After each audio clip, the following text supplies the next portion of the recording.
Selamat datang di channel Mikro Trigo. Pada kesempatan kali ini saya akan memperagakan bagaimana cara membuat rangkaian minimal untuk Atmega 328P untuk menjalankan sistem itu.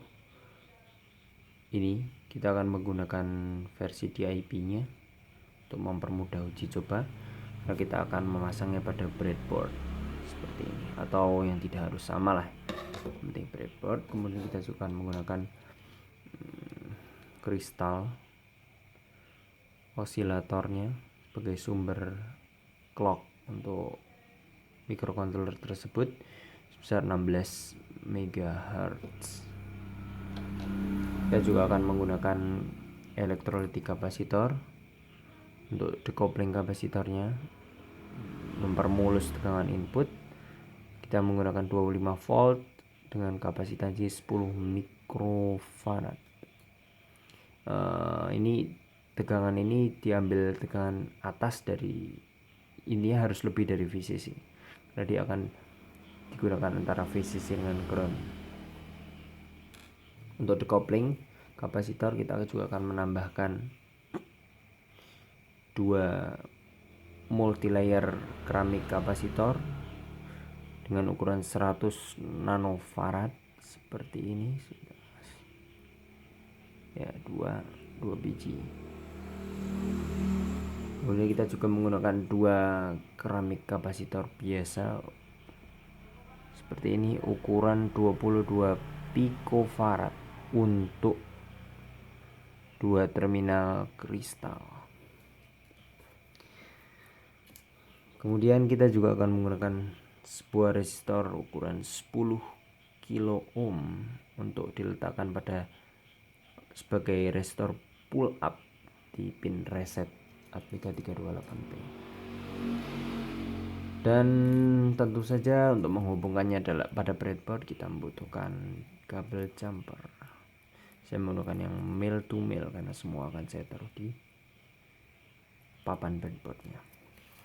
Kemudian untuk tambahan sebagai uji coba nanti kita perlu beberapa LED untuk uji coba fungsi yang membuktikan bahwa Atmega sudah berfungsi normal.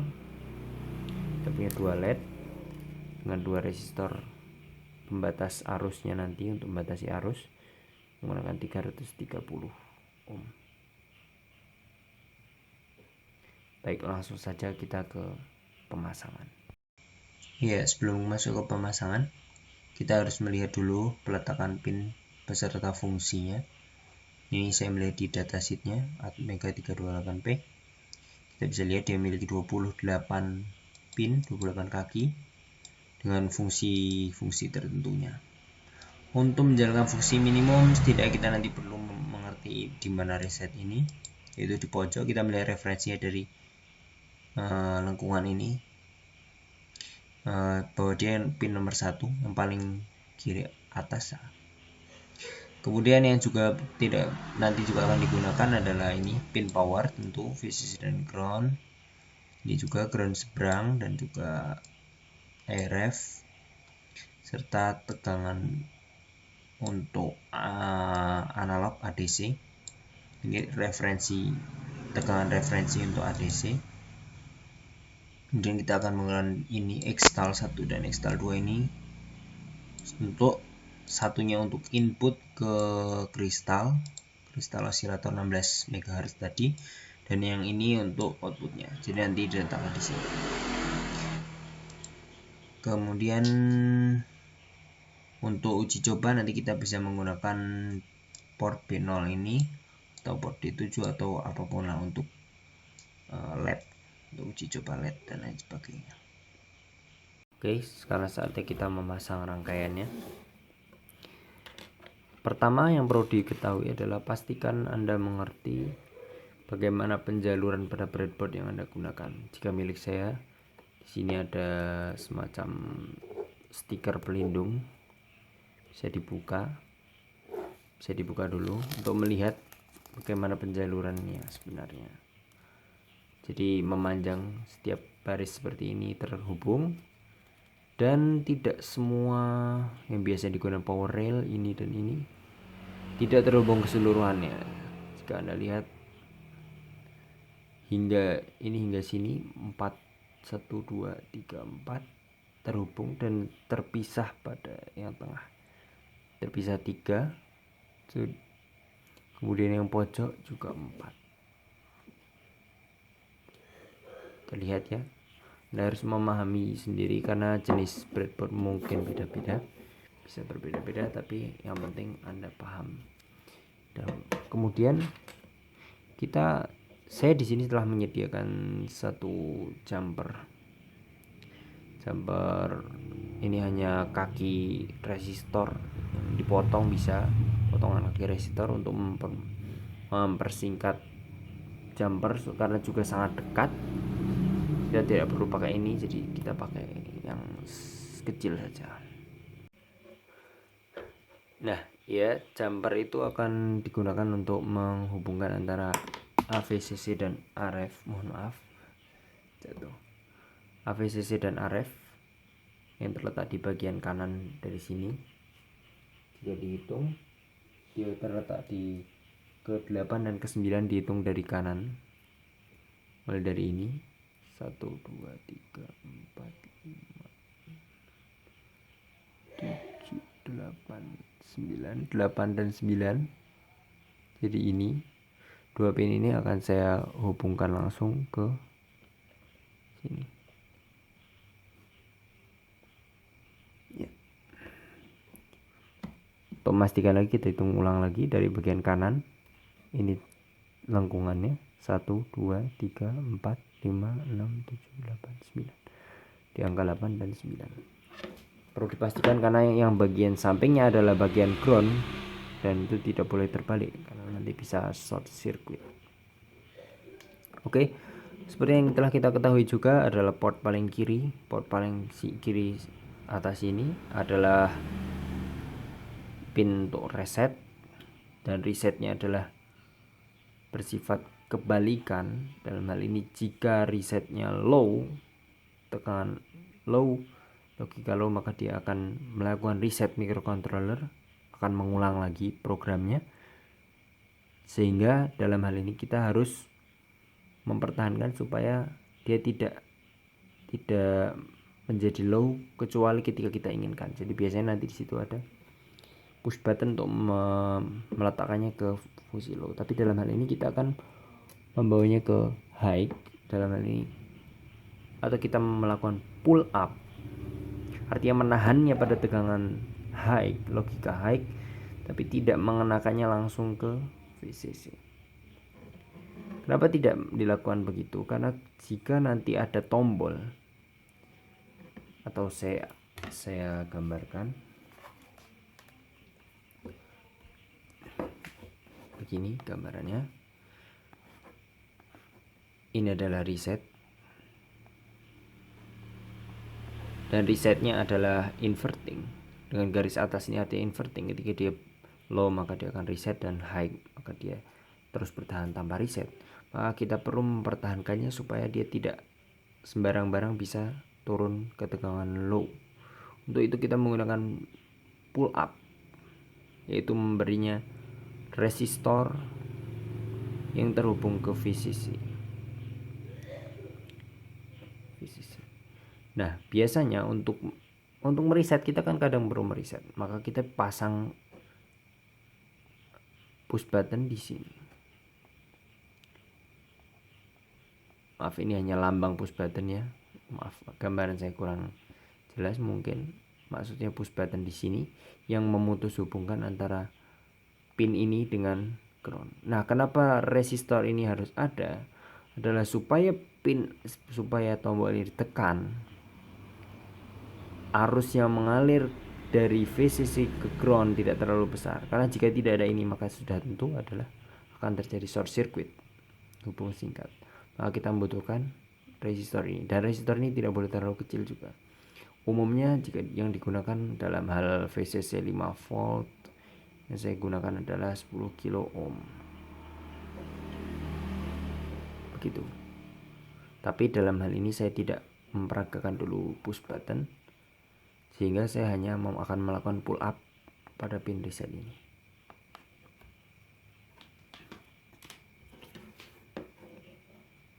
pasang resistor 10 kilo ya.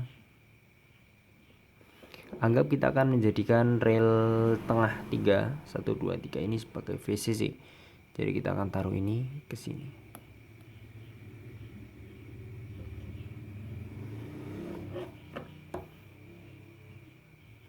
Setelah terpasang, kemudian kita akan mengkonfigurasi memasang ini. Ya, kristal osilatornya kita akan letakkan di pin ke 9 dan 10 sesuai yang sudah kita lihat tadi. Dari kiri kita hitung 1 2 3 4 5 6 7 8 9 10. Maaf ulangi, 9 dan 10 ya. 1 2 3 4 5 6 7 8 9 dan 10. Dua ini kita akan masang dia agak miring karena memang jaraknya lebih jauh.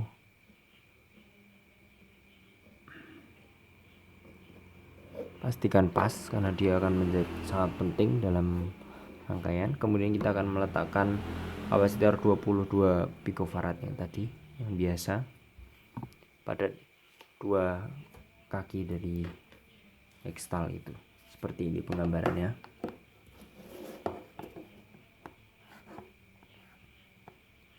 Kita punya ekstal 1, kristal 1, pin kristal 2 juga.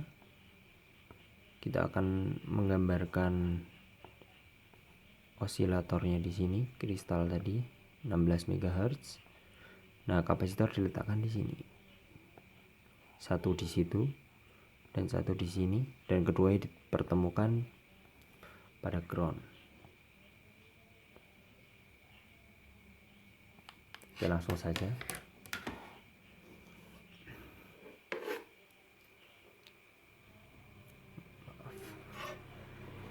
Ini kita menggunakan satu kaki yang di sini, dan samping sini adalah ground. Tepat di kirinya, pin ke-8 dari kiri adalah pin ground. Kita masukkan. Satu lagi dari tengah ke ground.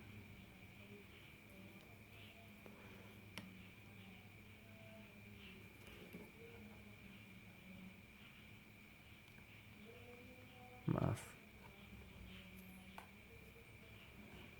Ya. Sudah terpasang. Sekarang kita meletakkan decoupling kapasitor elko.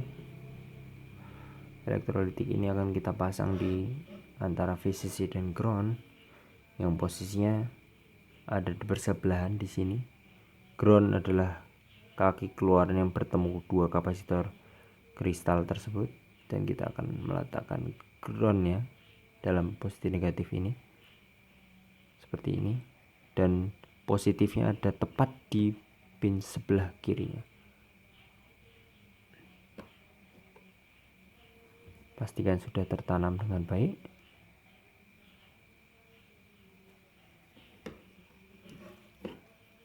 Oke.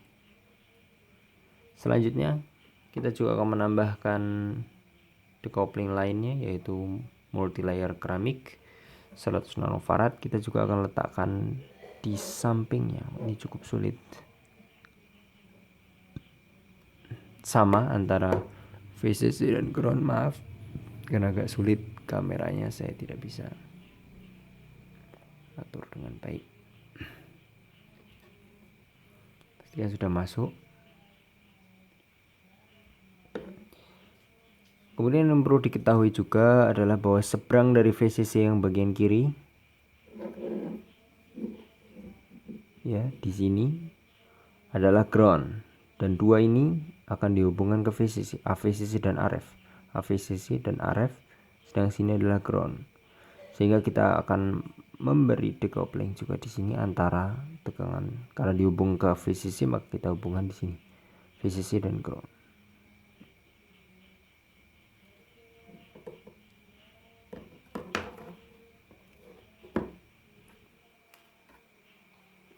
Oke, sekarang kita akan mulai menghubungkan kabel-kabel jumper. pertama kita akan hubungkan antara VCC dengan VCC yang sini, AVCC dan RF akan kita temukan dengan VCC yang sini. Mungkin terminal 3, 1, 2, dan 3 kita pasang saja.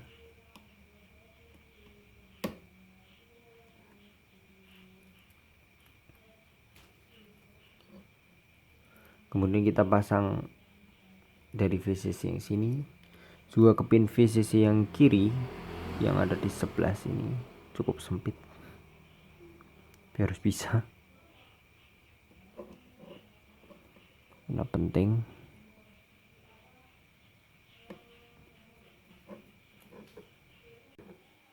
Ya, seperti ini tepatnya.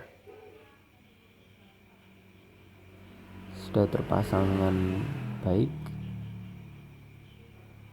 Dan ini kita tinggal menghubungkan ground dengan ground sumber dan VCC dengan VCC sumber. Dalam ini nanti saya akan menggunakan USB ISP sebagai sumber 5 volt. Untuk ground kita bisa ambil yang bagian sini, kan yang bagian sana penuh. Kita bisa letakkan di 3 yang bagian tengah, 1, 2, dan 3. Seperti ini. Ya. Oke, rangkaian utama sudah jadi, kita tinggal memasang LED untuk uji coba fungsi. Pertama kita pasang resistornya dulu. Kita akan menggunakan pin yang bawah ini, bawah bagian kiri. Pasang di sana. Letakkan kaki di sini atau di mana saja, terserah Anda. Seperti ini, karena terhubung, satu baris terhubung, maka kemudian kita akan menggunakan LED ini, dimana anoda ada di ujung resistor dan katodanya ada di ground. Mulai dari 3 hitungan, maka kita harus menengahkannya berarti. Kemudian kita arahkan dia di sini, ya. Maaf. Kemudian kita akan menggunakan satunya lagi, pin sampingnya.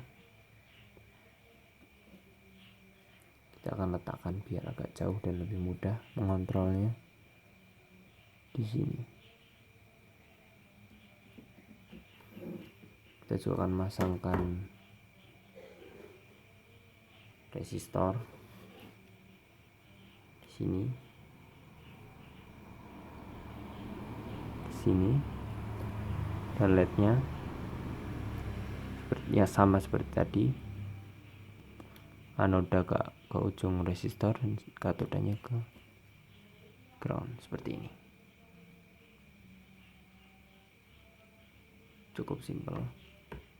Sekarang tinggal kita uji. Pengujian sebagaimana yang saya katakan tadi, saya akan menggunakan USB ISP. Ini ada programmer sebenarnya untuk memasukkan program ke dalam berbagai jenis AVR. Dia menggunakan interface SPI, dan saya akan menggunakan pin powernya saja, yaitu 5 volt dan ground. Pin 5 volt berada di yang paling atas. Saya kasih kabel jumper hijau, dan pin ground ada di yang paling bawah kiri. Oke, sudah terhubung. Kemudian kita tinggal menghubungkan VCC tadi ke VCC di sini, dan kita hubungkan groundnya ke sini. Pastikan tidak ada yang salah sebelum kita menguji. Kita hubungkan ke USB komputer pada saat ini. Ya, sekarang saatnya uji coba. Sebelumnya saya sudah masukkan program ke microcontroller Atmega 328P tersebut, dimana LED ini akan menyala di awal dan tidak mati hingga dicabut, dan ketika dia nyala lagi maka dia akan on. on terus, menandakan bahwasanya APK ini sedang on. Dan kemudian kita punya satu LED lagi yang saya program untuk berkedip berdasarkan timer. Oke, langsung saja kita hubungkan ini USB ISP ke USB komputer atau laptop. Anda bisa lihat APK-nya aktif, LED-nya juga berkedip. Ya, demikian inilah rangkaian singkat, simple dan minimal untuk membuat sistem APK 328P bisa berjalan normal. Semoga yang sedikit ini bermanfaat, bisa share. Dan jika Anda menyukai video ini, tinggal like dan juga subscribe untuk menunggu video selanjutnya yang berkaitan dengan microcontroller. Oh iya, jika Anda punya pertanyaan ataupun saran untuk konten lainnya yang bisa saya bantu, mungkin Anda bisa tuliskan saja di komen. Semoga dapat membantu dan bermanfaat. Terima kasih.